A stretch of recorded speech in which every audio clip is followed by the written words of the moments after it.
Qui ne rêve pas de partir en voyage? Partir en voyage dans une ville que vous avez envie de découvrir ou partir en voyage dans des îles un peu plus touristiques et connues comme en Asie, en Thaïlande. Dans l'histoire du jour, vous allez voir que je vais vous parler d'une rencontre qui a été très malheureuse. Et pour une fois, ce n'est pas la personne qui en rencontre une autre qui s'avère être un tueur ou quelqu'un de malfaisant. Vous allez tout de suite comprendre que cette histoire est le fruit de hasard qui n'aurait dû ne pas se produire. Bonjour à tous et bienvenue dans cette nouvelle vidéo de Murders Explained. J'espère sincèrement que cette vidéo pourra vous intéresser et vous intriguer. Elle est nouvelle pour moi, je n'en ai jamais entendu parler. Je suis tombé dessus sur un site/média qui s'appelle medium.com. N'hésitez pas à aller voir. Je prends parfois des petites histoires à l'intérieur, pas tout le temps, mais celle-ci m'a vraiment beaucoup intrigué alors que je lisais juste pour ma lecture personnelle et je me suis dit que j'allais la mettre en avant. Si le contenu de la chaîne vous intéresse, n'oubliez pas de liker, commenter, vous abonner juste en dessous. Je vous retrouve après le générique pour vous conter l'histoire de Anna.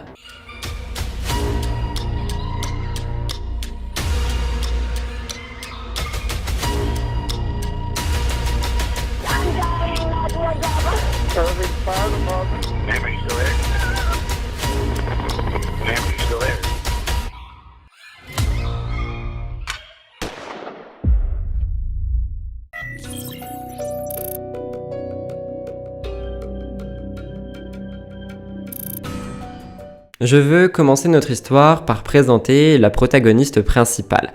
Anna Withridge est née le 15 octobre 1990 à Hampshire au Royaume-Uni. Ses parents s'appellent Suzanne et Tony Withridge. Elle avait deux sœurs, Tanya et Laura, et aussi un petit frère, Paul. Au moment des faits, en 2014, Anna avait 23 ans et elle venait de l'université d'Essex. Anna était quelqu'un qui était très proche de sa famille et c'était quelqu'un qui était assez naturel et ses parents, eux, étaient un peu surprotecteurs. Ils s'inquiétaient souvent pour elle. C'est pour ça qu'en 2014, lorsque Anna propose, du moins qu'elle dit qu'elle veut partir en Thaïlande en vacances avec des amis à elle, eh bien les parents lui disent non, n'y va pas, il peut se passer des choses très dangereuses. Tu n'es pas prête, tu es trop jeune, c'est un très lourd voyage. Alors oui, je suis d'accord sur le fait que les parents peuvent être protecteurs, mais je pense qu'à 23 ans, Anna savait un peu où elle allait. Mais vous allez voir que les parents n'étaient pas si loin de la vérité. Pour vous présenter les faits de manière grossière, avant d'entrer en détail dans l'affaire, le lendemain de l'arrivée des filles sur l'île de Thaïlande, elles ont passé toute la journée à boire de l'alcool et à dormir sur la plage. Vous allez voir que ce sont les deux clés de cette histoire. Toujours la même journée, un peu après 16h30, Anna est en train de retourner sa serviette, vous savez, le vent, le sable, tout ça, et en fait, elle entre en contact avec un autre homme, un Anglais de 24 ans, David Miller, qui était également en train de retourner sa serviette. Le destin, les amis, sur leur route. David et ses amis, eux, venaient en Asie pour voyager. Ils venaient d'entrer en Thaïlande, par conséquent, c'était tout frais. En fait, tout ceci était notamment parce que David et ses amis venaient d'avoir des bourses pour aller étudier en Australie, donc ils ont voulu fêter ça en Thaïlande. On est donc en fin d'après-midi et les deux commencent à discuter. Ils s'entendent super bien, ils veulent vraiment approfondir, donc ils décident d'organiser une sorte de sortie entre amis le soir même dans le but de faire plus ample connaissance. Il n'y a rien de mal à ça. Anna retourne chez ses amis, elle leur parle de l'homme mystérieux et intéressant qu'elle vient de rencontrer. David lui fait de même et il commence à se préparer pour se rencontrer lors de cette soirée. Malheureusement, tout va changer après ce dîner.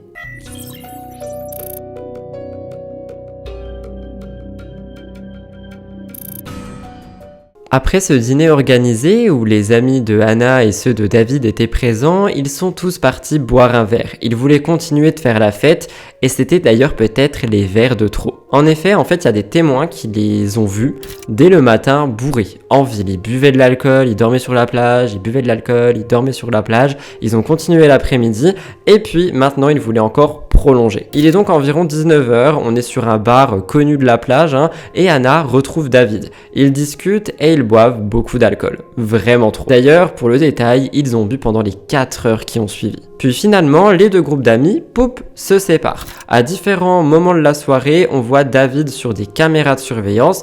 Il va dans sa chambre d'hôtel, il y retourne, il rentre dans des bars, il sort de bar, il change de bar. Enfin bref, il fait sa soirée quoi. Anna aussi a été vue sur des vidéos de caméras surveillance avec un ami à elle et 2 autres hommes. Des témoins affirment qu'à un moment, au cours de la soirée, David aurait été en altercation avec un des amis de Hannah. Peut-être qu'il aurait été jaloux. 2 heures du matin, David Miller est de nouveau vu sur une caméra de surveillance avec des amis à lui pour marcher vers la plage. Il restait que 30 minutes avant que tout bascule. Il arrive à Full Moon Beach, un endroit où vraiment il y a des fêtes tous les soirs, il y avait du bruit, des gens, de l'alcool, tout ce que David aime. Hannah, elle était déjà sur cette plage avec ses amis et elle était en train de danser et tout, elle était en mode fête également. Hannah et David se réunissent et des témoins disent que en fait, ils restaient à deux tout le temps. Ils étaient vraiment en train de se rapprocher, c'était la naissance d'un couple. Vers 2h15 du matin, ils se dirigent les deux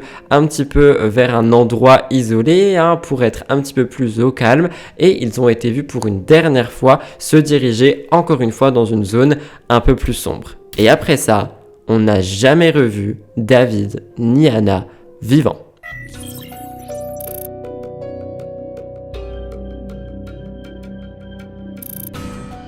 Le lendemain matin, vers 5h30 du matin, une femme de ménage se dirige vers le travail et en fait elle voit une sorte de mannequin qui flotte dans l'eau.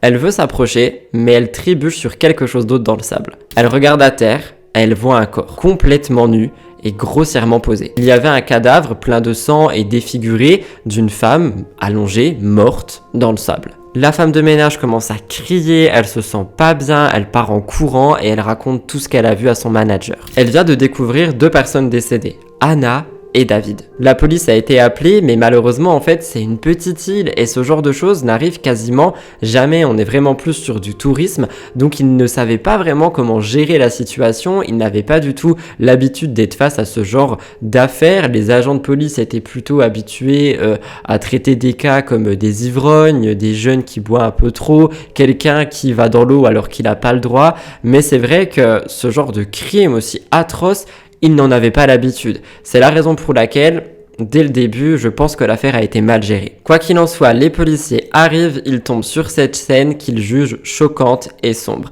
Il y avait des morceaux de cerveau contre les rochers non loin et Hannah était défiguré mais à un point vous n'avez même pas idée. Et évidemment, j'ai oublié de le dire, mais le corps qui flottait dans l'eau était celui de David. De son côté, à lui, il avait une entaille très profonde sur la tête et il avait beaucoup moins de dégâts qu'Hannah. On a commencé à faire des fouilles, mais malheureusement, il y a eu aussi tous les touristes qui ont commencé à rappliquer sur les lieux, parce que c'était tellement un événement que tout le monde voulait venir et tout le monde voulait voir ça. Je trouve pas ça vraiment respectueux parce qu'il y a beaucoup de gens qui ont commencé à prendre des photos, des vidéos et à tout mettre sur les réseaux. Aucun respect pour Hannah et David qui viennent d'être retrouvés morts, quoi. Et ce qui est vraiment assez triste, c'est que avant même que les corps soient officiellement identifiés, que les parents soient au courant, tout était déjà sur les réseaux. Je trouve ça absolument horrible. La police thaïlandaise, qui avait du mal avec cette situation, s'est quand même mis au travail et a commencé un petit peu à fouiller partout, à regarder tous les détails, à trouver quelque chose qui pourrait les lier à un ou plusieurs potentiels tueurs. Et en fait, ils se sont rendus compte que non loin des corps, la police a trouvé l'arme du meurtre, qui était toujours pleine de sang, et ils ont déterminé que Hannah et David ont été battus avec une arme qui ressemblait à une pelle.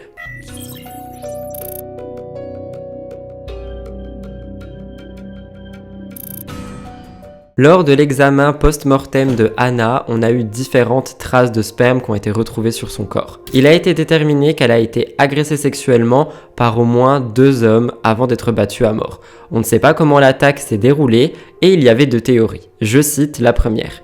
La première est que Hannah et David étaient devenus assez proches, voire intimes. Puis ils auraient été interrompus alors qu'ils étaient seuls sur la plage. Et ils ont été tous les deux retrouvés nus. Peut-être que les attaquants se sont faufilés dans l'ombre et qu'ils ont voulu frapper David avec la pelle et ensuite ils auraient profité d'Hannah. La deuxième théorie, c'est que Hannah et David marchaient près de leurs agresseurs sans savoir qu'ils allaient les agresser et lorsque Hannah a attiré l'attention de ces hommes, ils ont décidé de les attaquer, ils ont utilisé la pelle pour attaquer Hannah, David aurait essayé de se battre pour aider mais il se serait retrouvé mort. C'est la deuxième théorie. Finalement, après avoir trouvé toutes les CCTV dont je vous ai parlé tout à l'heure, la police commence à soupçonner le meilleur ami de David. En effet, il avait suivi le couple sur la plage, surtout dans le petit lieu isolé. Il a été arrêté, mais finalement, on s'est rendu compte que son ADN et son analyse de sperme n'était absolument pas celle qui a été retrouvée sur le corps dans le corps aussi de Hana. Du côté de l'île, en fait, on avait vraiment un conflit économique aussi parce que les autorités voulaient à tout prix retrouver le ou les tueurs.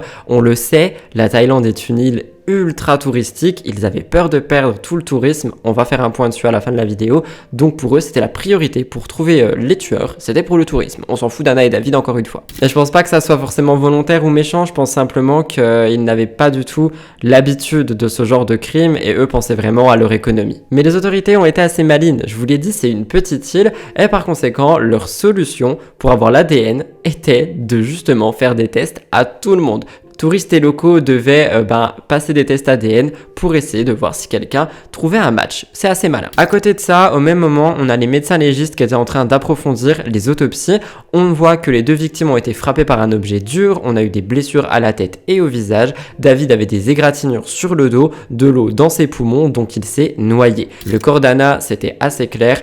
Il indiquait qu'elle avait été violée. Pour un peu plus de détails, il y avait des déchirures et des ecchymoses sur ses organes génitaux et une marque de morsure sur sa poitrine. La police était vraiment sous pression pour trouver des résultats assez rapidement, trouver un tueur et pouvoir reprendre la vie. La police a dit que au début, les coupables, ça pourrait être des proches, notamment le meilleur ami de David comme je vous l'ai dit, mais finalement, c'était pas possible et c'était pas lui. La police s'est surtout concentrée sur les touristes. Et oui, ils ne voulaient pas se concentrer sur la population locale parce que selon eux, seuls des touristes auraient pu être capables de ça.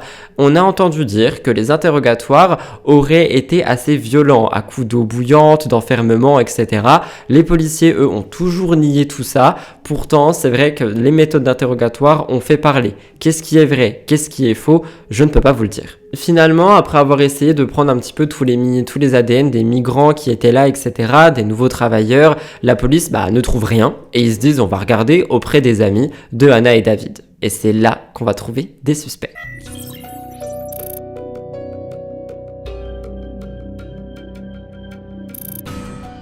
La police a tout de suite pensé au meilleur ami de David comme je vous l'ai dit, mais l'ADN ne correspondait pas, donc c'était pas possible. Mais c'est vrai qu'il est quand même devenu une personne d'intérêt, tout le monde l'a recherché, mais ils ont finalement laissé très vite tomber. Plusieurs autres suspects ont été nommés pour produire des résultats, histoire que il y ait des résultats tous les 2-3 jours et que la police montre qu'ils travaillent dessus. En tout, on a eu plus de 200 personnes sur l'île, dont beaucoup de travailleurs migrants, qui ont été testés par des tests ADN. Peu de temps après tout ça, on n'a pas de résultats, mais des images de vidéosurveillance montrent 3 personnes sur une moto à 7-Eleven où ils ont acheté de la bière et des cigarettes avant de se diriger vers la fameuse plage.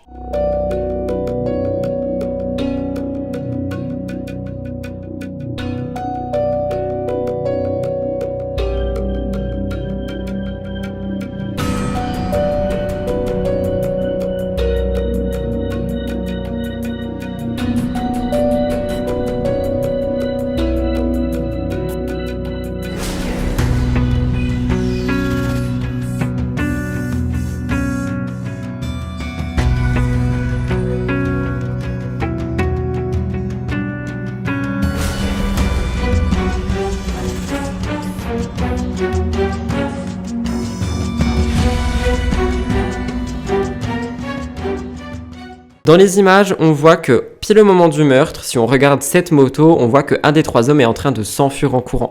Très suspect. Cet homme, Mau, résidait à proximité et il a été traqué et interrogé. Il a déclaré qu'il avait pris la moto et qu'il s'était séparé de ses amis avant que les meurtres ne se produisent parce qu'il savait ce qui allait se produire. La police a donc traqué les 2 autres hommes, ils ont été identifiés, ce sont des travailleurs migrants de 22 ans, Wei Pio et Zhou Lin. À la suite d'un interrogatoire, la police dit que Zhou Lin a admis qu'il était entré illégalement dans le pays. Il a été arrêté et ses vêtements et sa moto ont été saisis comme preuve.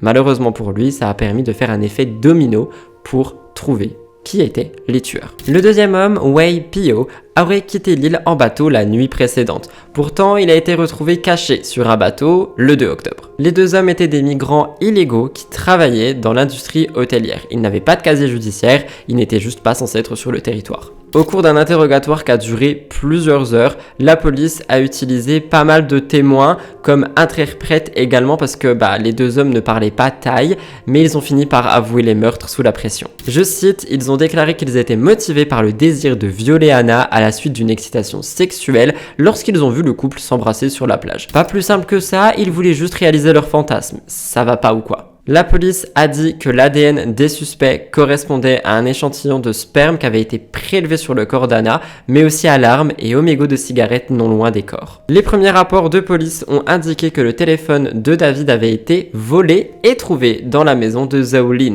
Les médias avaient dit que ce téléphone n'avait jamais été perdu et qu'il avait été remis à la police. Donc encore une fois, on voit que la place de la police à l'intérieur de cette affaire est assez moyenne. Zhao Lin et Wei Po ont rétracté leur déclaration à la suite d'une visite d'un avocat et ils ont dit qu'en fait ils avaient fait leur déclaration sous la contrainte parce que les policiers étaient violents, ils les avaient battus et ils les avaient enfermés dans une pièce de congélation. Encore une fois, tout ceci a été nié, on ne sait pas ce qui est vrai et ce qui est faux, mais je vous le dis quand même. Une équipe de la défense de Bangkok, composée de près de 20 avocats, n'a été autorisée qu'à une demi-heure pour les rencontrer. Pour aller plus loin, en 2014, les suspects ont été inculpés de 5 chefs d'accusation. Meurtre prémédité, meurtre pour dissimuler une infraction pénale, viol, entrée illégale en Thaïlande et séjour sans autorisation. Wei Po a aussi été accusé d'avoir volé le téléphone de David.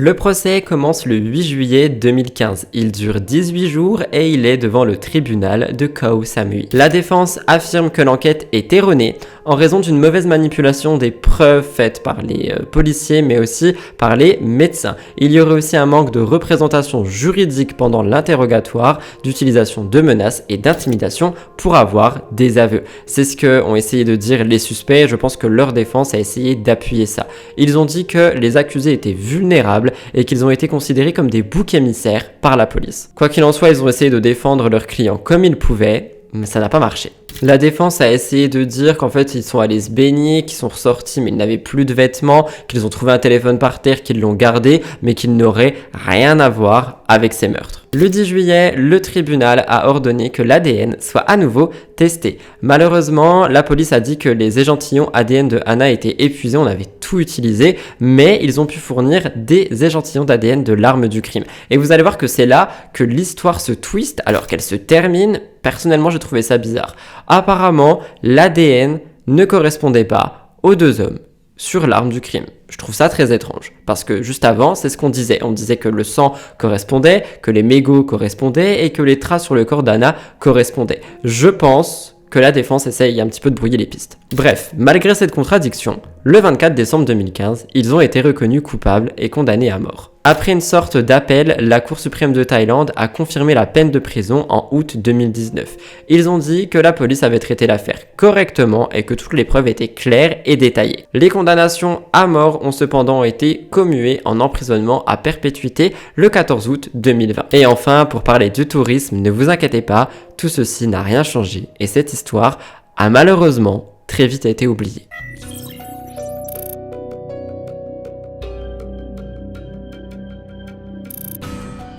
Voilà tout le monde, et j'espère sincèrement que cette histoire était inédite pour vous, qu'elle a pu vous intriguer et vous intéresser. Si c'est le cas, n'oubliez vraiment pas de liker juste en dessous, de commenter et de vous abonner. En ce qui me concerne, je vous laisse là, je vous retrouve dans plusieurs jours pour une nouvelle histoire horrifique. Merci de m'avoir écouté jusqu'ici et jusque-lors, prenez grand soin de vous.